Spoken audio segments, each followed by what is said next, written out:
عمر رضی اللہ تعالیٰ عنہ اکیلے بیٹھے ہوئے تھے. 2 آدمی آئے ہیں عمر کے پاس, سہیل بن عمرو, حارث بن ہشام, دونوں دائیں بائیں آ کے بیٹھ گئے اور کہنے لگے کہ ہمیں تو آج وہ قرب مل گیا حضرت عمر کا کہ جو کسی کو نہیں ملا. سنو غور سے. اب آئے کام کرنے والے میدان سے, انصار, مہاجرین, ملکوں سے وقت لگا کر جماعتیں بن کے جماعتیں واپس آئیں کارگزاری سنانے کے لیے, اور قریب آگے بڑھی. یہ دونوں وہاں بیٹھے ہوئے تھے حضرت عمر کے دائیں بائیں, سہیل بن عمرو اور حارث بن ہشام. حضرت عمر نے فرمایا سہیل ذرا پیچھے ہٹو, یہ جماعت آئی, ان کو آگے لے جاؤ. آگے یہ پیچھے ہٹ گئے. حارث تم ذرا پیچھے ہٹو, دیکھو یہ جماعت آئی ہے کام کر کے فلاں ملک سے. ہاں بھیا آگے آؤ, کیا کر کے آئے؟ اب لوگ آنے شروع ہوئے باہر سے, کام کرنے والے, اور جو بھی آوے وہ ان کو پیچھے ہٹا. بھائی صاحب آپ کون ہیں, کہاں سے, ذرا پیچھے ہٹ جاؤ. ہاں کہ وہ تو محل کے میدان میں ہوتے تو لوگ پہچانتے, کام کرنے والے کے ساتھ تو تھے نہیں ہے. حضرت عمر کا قرب تو مل گیا ان کو, لیکن کام کے میدان میں تھے نہیں. تو جو بھی آوے وہ انہیں پیچھے ہٹاوے. روایت میں ہے ان کے لیے کمرے میں گنجائش نہیں رہی. یہ دروازے سرکتے سرکتے سرکتے دروازے سے باہر نکل گئے. روایت اسی طرح ہے. باہر نکل کے ایک نے کہا دوسرے سے, دیکھو ہمارے ساتھ کیا ہوا, ہم کہاں تھے کہاں پہنچ گئے. ہاں اس پر صحابہ تھے. دوسرے نے جواب دیا, دیکھو یہ بات یاد رکھو, امیر پر اس کا کوئی الزام نہیں ہے. اس کا الزام امیر پر نہیں ہے, اس کا الزام ہمارے اپنے اوپر ہے. اگر ہم ان کے ساتھ محنت کے میدان میں ہوتے تو آج تمہارا ہمیں بھی قریب کرتے, ہم سے بھی پوچھتے کیا کر کے آئے, اور یہ بھی ہمیں پیچھے نہ کرتے, یہ بھی کہتے ہمارے ساتھی ہیں, کام کر کے آئے ہمارے ساتھ. ہم کیونکہ محنت کے میدان میں نہیں تھے اس لیے کام کرنے والے ہمیں پہچانتے نہیں ہیں. فرمایا ایک دوسرے سے کہ نہیں امیر پر کوئی الزام نہیں ہے. چنانچہ حضرت عمر کی مجلس ختم ہوئی, لوگ سب چلے گئے, تو یہ دونوں پھر آئے اندر. پھر آیا آ کر حضرت عمر سے کہا, امیر المومنین یہ کیا ہے, جو کچھ یہ ہوا ہے ہمارے ساتھ اس کا الزام ہم پر ہے, آپ پر کوئی الزام نہیں ہے. حضرت عمر نے فرمایا کہ بلایا گیا تمہیں بھی ان کو بھی, یہ آگے بڑھے تقاضوں میں اور ملکوں پہ گئے تقاضوں میں, اور تم محنت کے میدان میں آئے نہیں. تو اس پر ان دونوں نے کہا مومنین جو گزر گئی تو گزر گئی, جو ہو گیا وہ ہو گیا.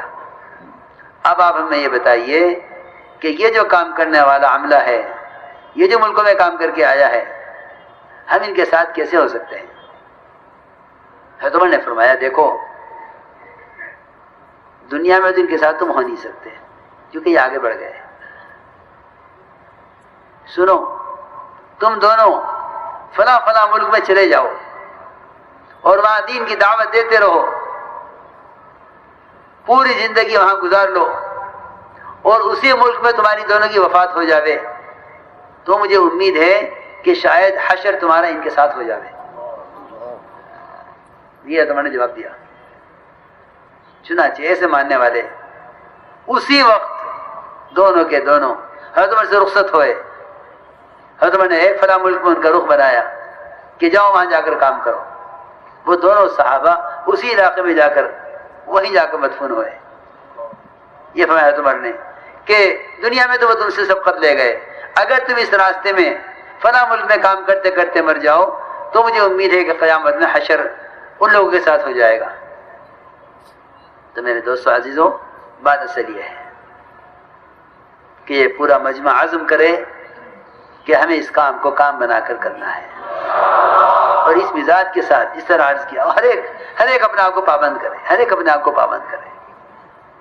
اور ملکوں کے تقاضے تمہارے سامنے ہیں, یہ سارے ممالک آئے ہوئے ہیں, صبح شام ہمارے کان کھاتے ہیں, صبح شام تقاضا کرتے ہیں, جماعتیں چاہیے, ملکوں کے لیے جماعتیں چاہیے, ملکوں کے لیے جماعتیں چاہیے. اور میں حیران ہوں کہ 4 مہینے لگایا ہوا دلی کا نوجوان 4 مہینے لگایا ہوا اب تک ملک میں نہ گیا. مجھے تو حیرت ہے اس پر کہ 4 مہینے لگایا ہوا اب تک کسی ملک میں کیوں نہیں گیا؟ سمجھتے تھے اس کام میں جو آدمی وقت لگا لے اور عالم کا فکر پیدا نہ ہو، سمجھ لے کہ اسے اس کام سے کوئی مناسبت نہیں ہوئی۔ اس کام سے مناسبت کا تقاضا یہ ہے کہ یہ سارے عالم کو اپنے محلے کی طرح اور اپنے محلے کو سارے عالم کی طرح سمجھے۔ اس لیے دوستو عزیزو، مسئلہ اپنی ذات کا نہیں ہے، صرف ساری دنیا، سارے عالم میں بکھری ہوئی امت، اس کی ذمہ داری اسی امت پر ہے کہ پوری کی پوری امت ایک جسم کے اعضاء کی طرح ہے۔ پیر کے انگوٹھے کا زخم پیر کا نہیں ہے، یہ تیرے بدن کا زخم ہے، تیرے بدن کا زخم ہے۔ حدیث میں صراحتاً فرمایا کہ ساری بکھری ہوئی امت سارے عالم میں ایک جسم کے اعضاء کی طرح ہے۔ اس لیے پوری دنیا میں کوئی مسلمان کہیں نماز چھوڑنے والا ہو تو ساری دنیا کے مسلمانوں کو اس کے لیے اس طرح بے چین ہونا چاہیے جس طرح ایک پیر کا زخم والا ساری رات بے چین رہتا ہے۔ مسئلہ اپنی ذات کا نہیں ہے، صرف ساری امت، ساری انسانیت کا ہے۔ اس لیے اپنے آپ کو قربانیوں پر لانا ہے، اپنے آپ کو قربانیوں پر لانا ہے۔ تبلیغ کوئی معمول نہیں ہے، دعوت اور تبلیغ سارے عالم میں دین انقلاب لانے کی ایک محنت ہے۔ یہ کوئی تبلیغ کوئی کورس نہیں ہے کہ آدمی اسے کر کے فارغ ہو جاوے۔ کتنا بھی دیندار ہے لیکن یہ دیکھو دین کا مددگار بھی ہے یا نہیں۔ کتنا بھی الیاسا کو ملفوظ ہے کہ اپنی ذات سے پورے دین پر چلنے والا دیندار ہے لیکن دین کا مددگار نہیں ہے۔ کہ دین کا مددگار وہ ہے جو ایک ایک امتی کو اعمال عبادت پر لانے کے لیے، ایک ایک امتی کو جہالت سے نکالنے کے لیے، ایک ایک امتی کو اللہ سے جوڑنے کی فکر میں محنت کر رہا ہو، یہ دین کا مددگار ہے۔ جن کو اللہ نے علم دیا ہے وہ علم کے ذریعے، جن کو اللہ نے مال دیا ہے وہ نقل و حرکت کے ذریعے، جن کو اللہ نے جو صلاحیت دی ہے وہ اپنی صلاحیت کو لگائیں دعوت کے عنوان سے اللہ کے بندوں کو اللہ سے جوڑنے پر، کیونکہ یہ تو اللہ تعالیٰ کا وعدہ ہے کہ جو اللہ کے بندوں کو اللہ سے جوڑے گا اللہ اس کو اپنا تعلق دوسروں سے پہلے عطا فرما دیں گے۔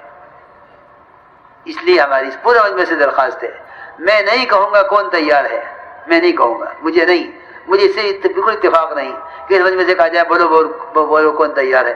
اس سوال کا مطلب ہی یہی ہے کہ سب تیار نہیں ہیں۔ آپ جتنے 4 ماہ لگائے ہوئے ہیں آپ حضرات اپنی جماعت بندی کر لیں، رہا خرچ اور رہا کرایہ اور رہا پاسپورٹ اور ویزے، یہ سب انتظامی چیزیں ہیں، سب انتظامی چیزیں ہیں، یہ سب انتظامی چیزیں، یہ دنیا کے کام نہیں ہیں کہ پہلے انتظام کریں پھر کام کریں، پہلے مال ہوگا پھر شادی ہوگی، پہلے مکان ہوگا پھر شادی ہوگی، نہیں، یہ دین کا کام ہے۔ اللہ رب العزت اس بندے کی نصرت میں لگے ہوئے ہیں جو بندہ اللہ کے دین کی نصرت میں لگا ہوا ہے۔